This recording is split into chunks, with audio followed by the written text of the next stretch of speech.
Hello there, thanks very much for watching my videos on Jehovah's Witnesses. I'm doing this one at the request of someone who spoke to me online and asked me if I'd talk about this. So it's really about Jehovah's Witnesses and mental health. Not something I'd given a lot of thought to, which is surprising since it didn't, leaving the Jehovah's Witnesses didn't help me with mental health all that much. Certainly being one didn't help either.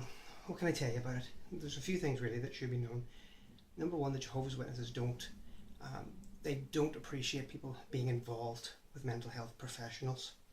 Certainly if you've got schizophrenia, if you've got something that's obvious, then your medical treatment is your medical treatment, and they're probably not going to be too fussy about that. But if you're suffering from depression, postnatal depression, if you're feeling suicidal, something like that, they're very, very loath for you to go and get medical help from that.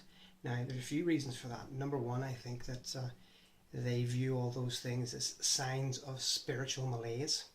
So you're not out in the service enough. That's probably why you want to kill yourself. Okay, you're feeling depressed. Well, that's probably because you've been far from Jehovah and you haven't been doing what he says. Maybe have you been on service enough? Everything comes back to service. You'll maybe guess is what I'm saying. What I would say the other reason is, and I think this is very important, of course the other one is too, but I think this is, for me, is very important, is that I think the Jehovah's Witnesses have a very serious concern with members allowing themselves to get alternative viewpoints and alternative ways for how the world might work and how they might live within it. It's very common amongst churches, cults in particular, although I've talked before about cults, but it's a cult-like quality that you don't want to allow your members to get alternative views. You want to keep them stuck in the organisation, whatever organisation that might be.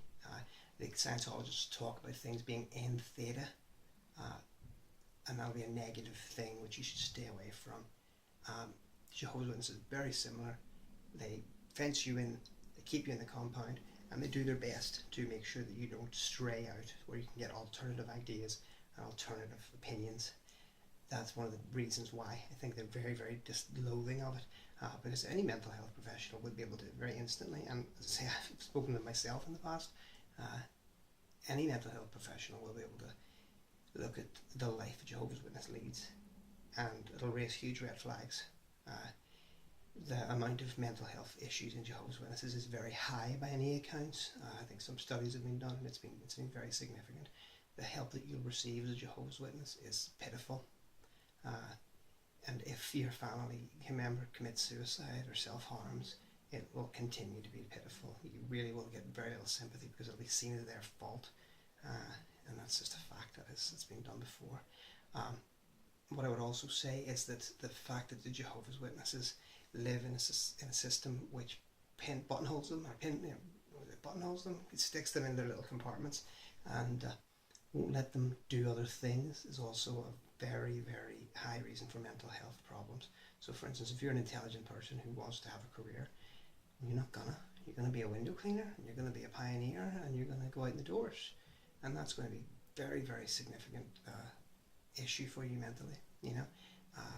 If you're a woman who's in an abusive relationship, well, it's very, very hard for you to leave. So how's that going to affect you mentally? And the children of in that family, how's it going to affect them?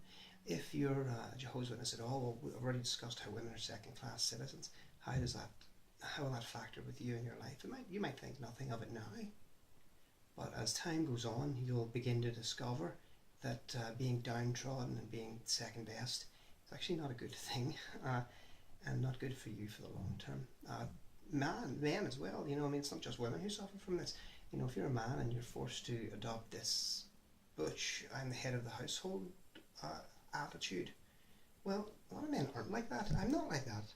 I'm quite happy for my wife to tell me half the things I do. It doesn't bother me in the slightest, and I don't care what anyone thinks. And that's fine by me. But if you're being forced into that, it can be very difficult if you're being forced to say, well, dear, you just take all the decisions, and you don't feel like you can make all the decisions. Well, life's going to be harder for you. It's going to cause you mental health issues. And finally, one of the biggest is with your sexuality. Jehovah's Witness youths are forbidden from masturbation. So good luck with that. You know, you can't have sex outside marriage and you can't masturbate. So, you know, and if you do, you know, you're God's sad. So, you know, and if you're a serious person and you seriously believe this nonsense, you know, it's going to cause you trouble in the future. Even worse if you're homosexual, lesbian, gay, you know, bisexual, transgender. If you're, you know, one of those people, you can have enormous problems. I know this from a fact that so many people tried. I can name at least 3 people who were gay in my experience as a Jehovah's Witness. It was obvious on Sunday that they were, but they went out. You know, they tried to be men. They got married. They had kids, but you knew they were gay. You know, or some who just, you know, blew out and left the witnesses. I can only imagine how they feel and how much that must affect them. But as I say, it's very negative for your mental health. I would not recommend it. I would not recommend it for anyone. I've done many videos. You can see them online, and you're more than welcome to discussing why I would not recommend anyone to become a Jehovah's Witness. I personally wouldn't recommend anyone to get into any faith that took itself too seriously. I know that sounds tough, because as a Jehovah's Witness, when I left, I was looking for the right teaching, and I thought that would make me right with God. But it's not about the right teaching. It's about you being right in yourself, you know. And I think any church that tends to think of itself too highly is setting you up for failure, not themselves. They're setting you up for failure. So that's the video made. I hope you enjoyed it. And if you have any opinions, comments, or queries, please contact me, and I'll be happy to discuss it. Thank you.